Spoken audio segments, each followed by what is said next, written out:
ਬਿਸਮਿਲ੍ਲਾਹਿਰ ਰਹਿਮਾਨਿਰ ਰਹੀਮ।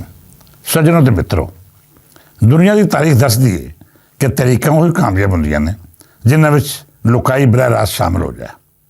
ਅਜਿਹੀਆਂ ਸਾਜ਼ਿਸ਼ਾਂ ਕਦੀ ਤਾਰੀਖ ਨਹੀਂ ਬਣ ਸਕਦੀਆਂ ਜਿਹੜੀਆਂ ਕਿਸੇ ਧਰਤੀ ਦੇ ਖਿਲਾਫ ਬੈਰੂਨੀ ਏਜੰਡੇ ਦੀ ਬੁਨਿਆਦ 'ਤੇ ਤਸ਼ਕੀਲ ਦਿੱਤੀਆਂ ਜਾਣ।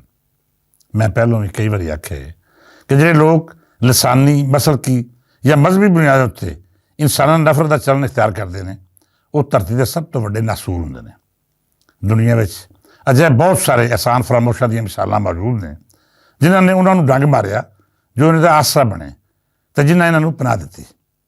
ਪਾਕਿਸਤਾਨ ਵਿੱਚ ਇਹਦੀ ਸਭ ਤੋਂ ਵੱਡੀ ਮਿਸਾਲ ਉਹ ਲੋਕ ਨੇ ਜਿਹੜੇ ਪੰਜਾਬੀ ਬੋਲੀ ਦੇ ਖਾਸ ਲਹਿਜੇ ਨੂੰ ਇੱਕ ਵੱਖਰੀ ਜ਼ੁਬਾਨ ਅਤੇ ਰਹਿਤਲ ਦੀ ਅਲਾਮਤ ਕਰਾਰ ਦੇ ਕੇ ਸੂਬੇ ਦੀ ਵੰਡ ਛੱਡਦੇ ਨੇ। ਦੁਨੀਆ ਭਰ ਵਿੱਚ ਸੂਬੇ ਵੀ ਵੰਡੇ ਜਾਂਦੇ ਨੇ, ਮੁਲਕ ਵੀ ਨਵੇਂ ਬਣਦੇ ਨੇ ਅਤੇ ਰਿਆਸਤਾਂ ਵੀ ਵਜੂਦ ਵਿੱਚ ਆਉਂਦੀਆਂ ਨੇ, ਪਰ ਕਿਸੇ ਵੀ ਥਾਵੇਂ ਜ਼ਬਾਨ ਜਾਂ ਮਸਲਕ ਦੀ ਬੁਨਿਆਦ ਉੱਤੇ ਸੂਬੇ ਬਣਾਉਣ ਦਾ ਤਸੱਵਰ ਤਖਰੀਬ ਅਤੇ ਨਫ਼ਰਤ ਦੀ ਅਲਾਮਤ ਮੰਨਿਆ ਜਾਂਦਾ ਹੈ। ਪੰਜਾਬ ਦੀ ਧਰਤੀ ਹਜ਼ਾਰਾਂ ਬਾਰੇ ਪੁਰਾਣੀ ਰਹਿਤਲ ਦੀ ਵਾਰਸ ਹੈ। ਇਸ ਧਰਤੀ ਨੇ ਸਿਕੰਦਰ ਦਾ ਦੌਰ ਵੇਖਿਆ, ਸਿਕੰਦਰ ਨੂੰ ਡੱਕਾ ਲਾਇਆ, ਮੁਗਲਾਂ ਦੀ ਲਲਕਾਰ ਦੇਖੀ, ਅਫਗਾਨੀਆਂ ਨੂੰ ਲਲਕਾਰਿਆ ਅਤੇ ਅਖੀਰ ਮਹਾਰਾਜਾ ਰਣਜੀਤ ਸਿੰਘ ਦੇ ਦੌਰ ਵਿੱਚ ਉਹਨਾਂ ਅਫਗਾਨੀਆਂ ਨੂੰ ਜ਼ਨਾਨੀਆਂ ਵਾਲੀਆਂ ਸੁੱਥਣਾ ਪਾ ਛੱਡੀਆਂ ਜਿਹੜੇ ਇੱਥੇ ਹਮਲਾਵਰ ਬਣ ਕੇ ਆਉਂਦੇ ਸੀ ਅਤੇ ਪੰਜ ਦਿਨਾਂ ਦੀ ਧਰਤੀ ਦੇ ਵਸਾਇਲ ਲੁੱਟਦੇ ਸਨ। ਉਸ ਦੌਰ ਵਿੱਚ ਦੇਸ਼ ਪੰਜਾਬ ਦੇ ਬਹਾਦਰ ਪੁੱਤਰਾਂ ਉਹਨਾਂ ਅਫਗਾਨੀਆਂ ਕੋਲੋਂ ਆਪਣੇ ਇਲਾਕੇ ਆਜ਼ਾਦ ਕਰਵਾਏ ਜਿਨ੍ਹਾਂ ਉੱਤੇ ਉਹਨਾਂ ਨੇ ਕਬਜ਼ਾ ਕੀਤਾ ਹੋਇਆ ਸੀ। ਇਹਨਾਂ ਅਫਗਾਨੀਆਂ ਵਿੱਚ ਉਹ ਮੁਜ਼ੱਫਰ ਖਾਨ ਵੀ ਸੀ ਜਿਹਨੂੰ ਇੱਕ ਖਾਸ ਟੋਲਾ ਆਪਣਾ ਹੀਰੋ ਮੰਨਦਾ ਹੈ। ਪੰਜਾਬੀਆਂ ਮੁਜ਼ੱਫਰ ਖਾਨ ਤੋਂ ਆਪਣੀ ਧਰਤੀ ਦਾ ਜਨੂਬੀ ਹਿੱਸਾ ਵਾਪਸ ਲਿਆ ਅਤੇ ਅਫਗਾਨ ਹਮਲਾਵਰਾਂ ਦੀ ਉਹ ਸ਼ਨਾਖਤ ਮਿਟਾ ਦਿੱਤੀ ਜਿਹਨੂੰ ਉਹ ਪੰਜਾਬ ਦੀ ਗੁਲਾਮੀ ਨਾਲ ਆਬਾਰਤ ਕਰਦੇ ਸਨ। ਰਣਜੀਤ ਸਿੰਘ ਬਾਰੇ ਪੰਜਾਬ ਦੀ ਧਰਤੀ ਦੀ ਵੰਡ ਕਰਨ ਵਾਲੇ ਅਜਿਹੇ ਝੂਠੇ ਦਾਅਵੇ ਕਰਦੇ ਨੇ ਜਿਹਨਾਂ ਦਾ ਕੋਈ ਵਜੂਦ ਹੀ ਨਹੀਂ। ਅਜਿਹੇ ਦਾਅਵੇ ਜਿਹੜੇ ਤਾਰੀਖੀ ਹਕਾਇਕ ਦੀ ਕਸਵੱਟੀ ਉੱਤੇ ਪਰਖੀਏ ਤਾਂ ਸਾਫ਼ ਝੂਠ ਸਾਬਤ ਹੁੰਦੇ ਨੇ। ਮਸਲਨ ਰਣਜੀਤ ਸਿੰਘ ਨੂੰ ਮੁਸਲਮਾਨ ਦਾ ਦੁਸ਼ਮਣ ਦੱਸਣਾ, ਇਹ ਦਾਅਵਾ ਕਰ ਦੇਣਾ ਕਿ ਉਹਨੇ ਮਸੀਤਾਂ 'ਚ ਘੋੜੇ ਬੰਨੇ ਸਨ, ਮਜ਼ਾਰਾਂ ਦੀ ਬੇਹਰਮਤੀ ਕੀਤੀ ਸੀ ਜਾਂ ਫਿਰ ਮੁਸਲਮਾਨ ਨਾਲ ਨਫ਼ਰਤ ਦਾ ਚਲਨ ਇਖਤਿਆਰ ਕੀਤਾ ਸੀ। ਇਹ ਸਭ ਉਹ ਦਾਅਵੇ ਨੇ ਜਿਹੜੇ ਅੰਗਰੇਜ਼ ਅਤੇ ਅੰਗਰੇਜ਼ ਦੀ ਪਰਵਰਦਾ ਉਸ ਲਾਬੀ ਨੇ ਤਾਰੀਖ ਬਣਾ ਕੇ ਪੇਸ਼ ਕੀਤੇ ਜਿਹੜੀ ਪੰਜਾਬੀਆਂ 'ਚ ਫੁੱਟ ਪਾਉਣਾ ਚਾਹੁੰਦੀ ਸੀ। ਯਕੀਨੀ ਤੌਰ 'ਤੇ ਸਿੱਖਾਂ ਅਤੇ ਮੁਸਲਮਾਨਾਂ ਵਿੱਚ ਬਹੁਤ ਸਾਰੇ ਤਨਾਜ਼ਾਤ ਵੀ ਹੋਣਗੇ, ਅਜਿਹੇ ਇਖਤਲਾਫਾਤ ਵੀ ਹੋਣਗੇ ਜਿਨ੍ਹਾਂ ਦੀ ਬੁਨਿਆਦ ਉੱਤੇ ਮਜ਼ਹਬੀ ਮਾਮਲਿਆਂ ਉੱਪਰ ਮਜ਼ਬੂਤੀ ਨਾਲ ਖਲੋਤੇ ਮੁਸਲਮਾਨ, ਸਿੱਖ, ਹਿੰਦੂ ਆਪਸ ਵਿੱਚ ਭਿੜ ਵੀ ਜਾਂਦੇ ਹੋਣਗੇ। ਪਰ ਸੱਜਣ ਪਿਆਰਿਓ, ਇਹ ਸਭ ਕੁਝ ਨਾ ਤਾਂ ਰਣਜੀਤ ਸਿੰਘ ਦੀ ਸਰਪ੍ਰਸਤੀ 'ਚ ਹੋ ਰਿਹਾ ਸੀ ਅਤੇ ਨਾ ਹੀ ਪੰਜਾਬੀ ਰਿਆਸਤ ਨੂੰ ਹਵਾ ਦਿੰਦੀ ਸੀ। ਇਹ ਸਭ ਇਹ ਕਹਾਣੀਆਂ ਜਿਨ੍ਹਾਂ ਵਿੱਚ ਮੁਸਲਿਮ ਅਤੇ ਸਿੱਖ ਨਫ਼ਰਤ ਦਾ ਬੀਜ ਬੋਇਆ ਜਾਂਦਾ ਹੈ, ਉਹਨਾਂ ਦੇ ਪਿੱਛੇ ਮੁਕੰਮਲ ਤੌਰ ਉੱਤੇ ਅੰਗਰੇਜ਼ ਸਰਕਾਰ ਸੀ ਜਾਂ ਫਿਰ ਉਹ ਲਾਬੀ ਜਿਹਨੂੰ ਅਫਗਾਨ ਜਾਂ ਉਹਨਾਂ ਦੀ ਧਰਤੀ ਦੇ ਦੁਸ਼ਮਣਾਂ ਦੀ ਮੁਆਇਦ ਹਾਸਲ ਸੀ, ਜਿਹੜੇ ਕਦੀ ਵੀ ਪੰਜਾਬ ਨੂੰ ਇੱਕ ਮਜ਼ਬੂਤ ਰਿਆਸਤ ਦੇ ਤੌਰ 'ਤੇ ਵੇਖਣਾ ਹੀ ਨਹੀਂ ਸੀ ਚਾਹੁੰਦੇ। ਮੁਸਲਮਾਨਾਂ ਅਤੇ ਸਿੱਖਾਂ ਦੀ ਮੁਖਾਸਮਤ ਨਾ ਹੁੰਦੀ ਅਤੇ ਅੱਜ ਪਾਕਿਸਤਾਨ ਅੰਮ੍ਰਿਤਸਰ ਅਤੇ ਜਲੰਧਰ ਅਤੇ ਗੁਰਦਾਸਪੁਰ ਜਿਹੇ ਇਲਾਕੇ ਨਾ ਗੁਆਉਂਦਾ।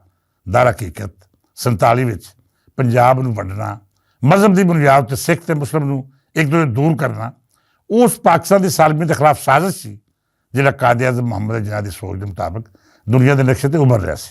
ਤੁਸੀਂ ਗੈਰ ਜਾਨਦਾਰ ਮੌਰਖੀਨ ਦੀ ਤਾਰੀਖ ਪੜ੍ਹ ਕੇ ਵੇਖ ਲਵੋ, ਤੁਹਾਨੂੰ ਸਿੱਖ ਮੁਸਲਿਮ ਫਸਾਦਾਤ ਦੇ ਪਿੱਛੇ ਉਹ ਅਫਗਾਨ ਟੋਲਾ ਵਿਖਾਲੀ ਦੇਵੇਗਾ ਜਿਹਨੂੰ ਨਾ ਤਾਂ ਮਜ਼ਬੂਤ ਪੰਜਾਬ ਕਦੀ ਕਬੂਲ ਰਿਹਾ ਹੈ ਅਤੇ ਨਾ ਹੀ ਉਹ ਪਾਕਿਸਤਾਨ ਨੂੰ ਵਜੂਦ ਪਾਉਂਦਾ ਵੇਖ ਸਕਦਾ ਸੀ। ਸਰਦੀ ਗਾਂਧੀ ਦੇ ਪੈਰੋਕਾਰ ਅੱਜ ਵੀ ਸਾਡੇ ਬਾਬੇ ਕਾਇਦ ਆਜ਼ਮ ਨੂੰ ਮੰਦਾ ਬੋਲਦੇ ਨੇ। ਅੱਜ ਵੀ ਉਹਦੀ ਚੌਥੀ ਪੰਜਵੀਂ ਪੀੜ੍ਹੀ ਪੰਜਾਬੀਆਂ ਦੇ ਖਿਲਾਫ ਉਸੇ ਬੋਝ ਦਾ ਇਜ਼ਹਾਰ ਕਰਦੀ ਹੈ ਜਿਹੜੀ ਮੁਖਾਸਮਤ ਇਹਦੇ ਪਿਓ ਦਾਦੇ ਦੇ ਖੂਨ ਵਿੱਚ ਸ਼ਾਮਲ ਸੀ।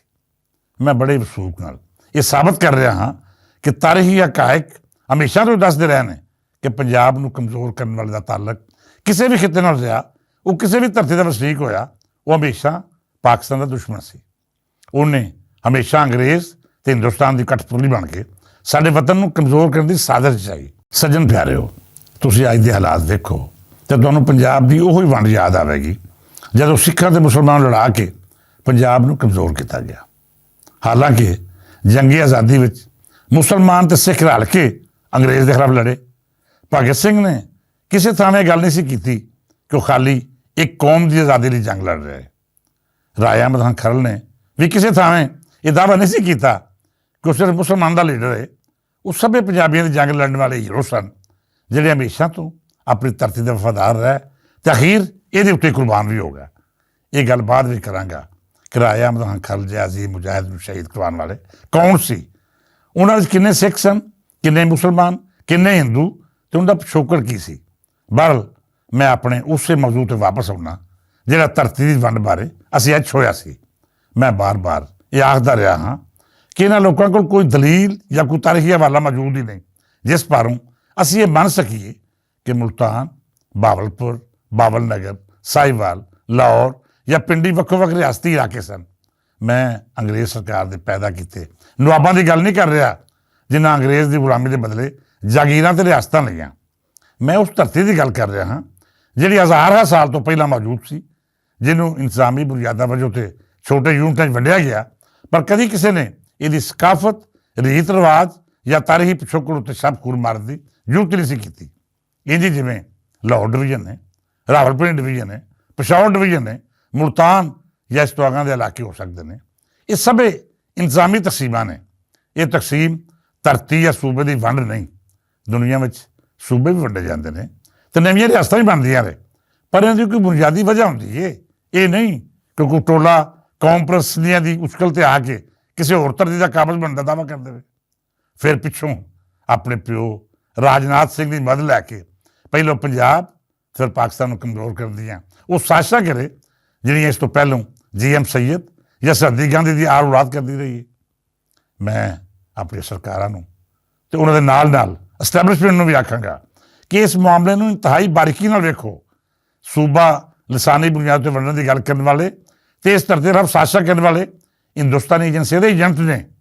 ਕੌਮ ਪ੍ਰਸਤਿੰਦੀ ਜਿਹੜੇ ਪਾਕਿਸਤਾਨ ਨੂੰ ਗਾਲਾਂ ਕੱਢਦੇ ਨੇ, ਤੁਹਾਨੂੰ ਇਹਨਾਂ ਦੀ ਮਾਂ ਦੀ ਵੀ ਇੱਕ ਵਹਾਲੀ ਦੇਵੇਗੀ ਅਤੇ ਨਾਨੀ ਦਾ ਪਿਛੋਕੜ ਵੀ ਉਹੀ ਨਿਕਲੇਗਾ ਜਿਹੜਾ ਮੈਂ ਦੱਸ ਰਿਹਾ। ਮਤਲਬ ਜਾਂ ਤਾਂ ਇਹ ਅੰਗਰੇਜ਼ ਦੀ ਗੁਲਾਮੀ ਦਾ ਨਤੀਜਾ ਹੋਣਗੇ ਜਾਂ ਫਿਰ ਉਹਨਾਂ ਅਫਗਾਨਾਂ ਦੀ ਵਫਾਦਾਰੀ ਦਾ ਸਬੂਤ ਹੋਣਗੇ ਜਿਹੜੇ ਹਮਲਾਵਰ ਬਣ ਕੇ ਆਏ ਅਤੇ ਉਹਨਾਂ ਨੂੰ ਧਰਤੀ ਦੇ ਪੁੱਤਰ ਜਿਸ ਦੇ ਮੁਕਾਬਲੇ ਵਿੱਚ ਆਪਣਾ ਹੀਰੋ ਕਰਾਰ ਦਿੰਦੇ ਨੇ। ਸਾਡੇ ਸਾਹਸ ਇਦਾਰੇ ਇਹਨਾਂ ਦੀ ਸਰਗਰਮੀਆਂ ਨੋਟ ਕਰਨ ਅਤੇ ਇਹਨਾਂ ਦੇ ਨਾਪਾਕ ਇਰਾਦਿਆਂ ਨੂੰ ਜਲਦ ਅਜ਼ ਜਲਦ ਅੰਜਾਮ ਤੱਕ ਪਹੁੰਚਾਉਣ ਤਾਂ ਜੇ ਸਾਡਾ ਸੋਹਣਾ ਪਾਕਿਸਤਾਨ ਇਹਨਾਂ ਬਦਬਖਤਾਂ ਦੀ ਸਾਜ਼ਿਸ਼ਾਂ ਤੋਂ ਮਹਿਫੂਜ਼ ਰਹਿ ਸਕੇ। ਸੱਜਣ ਪਿਆਰਿਓ, ਇਸ ਦੁਆ ਦੇ ਨਾਲ ਇਜਾਜ਼ਤ ਦਿਓ। ਜਿਉਂਦਾ ਰਹੇ ਮੇਰਾ ਸਿਆਲਕੋਟ, ਵਸੇ ਮੇਰਾ ਪਿਸ਼ਾਵਰ, ਜੁਗ ਜੁਗ ਜੀਵੇ ਲਾਹੌਰ, ਅਤੇ ਹਮੇਸ਼ਾ ਸਲਾਮਤ ਰਹੇ ਮੇਰੀ ਜਿੰਦ, ਮੇਰੀ ਜਾਨ, ਮੇਰਾ ਸੋਹਣਾ ਸ਼ਹਿਰ ਮੁਲਤਾਨ। ਰੱਬ ਸੱਚਾ ਸਾਡੇ ਦੇਸ਼ ਉੱਤੇ ਆਪਣੀਆਂ ਰਹਿਮਤਾਂ, ਬਰਕਤਾਂ ਅਤੇ ਮੁਹੱਬਤਾਂ ਦੀ ਛਾਂ ਰੱਖੇ। ਇਹਨੂੰ ਹਰ ਦੁਸ਼ਮਣ ਦੀ ਸਾਜ਼ਿਸ਼ ਤੋਂ ਮਹਿਫੂਜ਼ ਰੱਖੇ। ਇਹ ਵਤਨ ਹਮੇਸ਼ਾ ਹਮੇਸ਼ਾ ਸਲਾਮਤ ਰਹੇ। ਫਿਰ ਮਿਲਾਂਗੇ। ਇਜਾਜ਼ਤ ਦਿਓ। ਰੱਬ ਰੱਖਾ।